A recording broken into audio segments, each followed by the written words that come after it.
Constitution খুব গুরুত্বপূর্ণ মনে রাখা যে কনস্টিটিউশন হতে হবে বদলশীল, so it has to be changeable, এবং চেঞ্জটা যেন রিলেটিভলি সহজে করা যায়।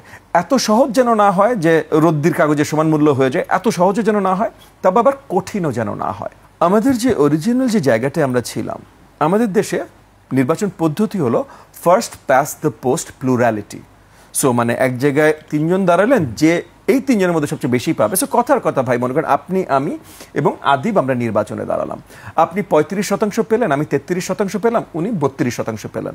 আপনাকে 35% চুজ করেছেন, 65% কিন্তু আপনাকে চুজ করেন নাই, কিন্তু প্রতিনিধি আপনি। হতেই পারে এই 65% আপনাকে একেবারে অপছন্দ করে, মানে আপনাকে দু চোখের বিষ হলো, আপনি মেজরিটি আপনাকে অপছন্দ করে, কিন্তু আপনি হয়ে গেলেন।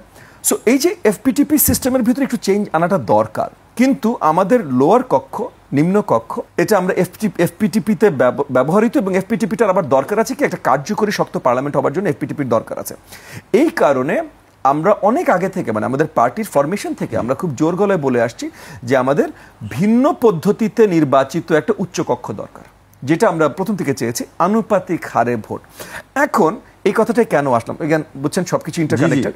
এই কথাটা আসলাম কারণ এই যে সংবিধানে যে আমাদের কন্টিনিউয়াস চেঞ্জটা দরকার, এই জায়গায় আমরা বিশ্বাস করি যে লোয়ার হাউসে এফপিটিপি যেটা, এইটাতে আপনার 2/3 থাকা উচিত, কিন্তু একই সাথে আবার আপার হাউসে যাবেন, আপার হাউসে যে অর্ধেক হলেই হওয়া উচিত। আপার হাউসে কিন্তু যদি প্রপোর্শনাল, মানে যদি আনুপাতিক হারে ভোট হয়, সবকিছু একটা আরেকটার সাথে কানেক্টেড, যদি আনুপাতিক হারে ভোট হয় তাহলে ক্লিয়ার মেজরিটি কেউ পেয়ে যাবে না। যেমন মনে করেন যেই নির্বাচনগুলোতে একটা দল 2/3 বেশি সিট পেয়েছে, ভোট কিন্তু 40% বেশি পায়নি, সো ভোট কিন্তু অর্ধেকের কমই পেয়েছে। সো সেইভাবে আপনি যদি চিন্তা করেন যে সিট 2/3 হতে পারে, কিন্তু উচ্চকক্ষে যে সে 50% ভোট সহজে পেতে পারবে না, সো 50% ওখানে আবার মুশকিল হয়ে যাবে। সো মুশকিল কিন্তু অসম্ভব না। সো ভালো একটা কনস্টিটিউশনাল অ্যামেন্ডমেন্ট হলে ওই জায়গায় তখন আনা যাবে, কিন্তু এর সাথে যদি আপনি গণভোট টাইপের কিছু একটা যোগ করে দেন, তাহলে ওই অ্যামেন্ডমেন্ট আর কোনোদিনও হবে না। ফার্স্ট পাস দ্য পোস্ট, এই যে সিস্টেমটা, এই সিস্টেমটা যত দেশে হয়, সেখানে আমরা একটা প্রবণতা দেখেছি। এটার একটা, মানে পলিটিক্যাল সায়েন্সের রাষ্ট্রবিজ্ঞান এটার একটা নামও আছে, নামকরণ আছে, ডুভার্জার্স ল। একটা আপনার প্রবণতা থাকে যে 2 পার্টি মেজরিটি হয়ে যাওয়া, মানে দুটো বড় দল হয়ে যাওয়া। যেমন মনে করেন আপনি যদি 90-96 নির্বাচন দেখেন, আপনি দেখবেন 4টা মোটামুটি বড় সাইজের দল ছিল, এবং অনেকগুলো ছোট ছোট দল 1%, 2%, 3% ভোট পেয়েছিল। 90-তে তাই হয়েছে, 96-তে মোটামুটি ওরকম হয়েছে। কিন্তু যত ক্রমাগত আমরা এগিয়ে গেছি, যেহেতু পুরাটাই এফপিটিপি এই সিস্টেমে, সো দুটো দলের ক্ষমতায়ন বেড়ে গেছে।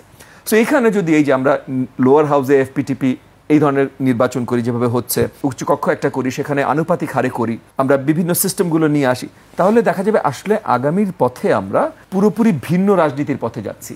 সংসদ ঠিকভাবে চলবে, কারণ কিছু দল একটু ক্ষমতায়ন হচ্ছে, সো সংসদ সবসময় ভেঙে থাকবে না, একটা সেন্ট্রালিটি থাকবে।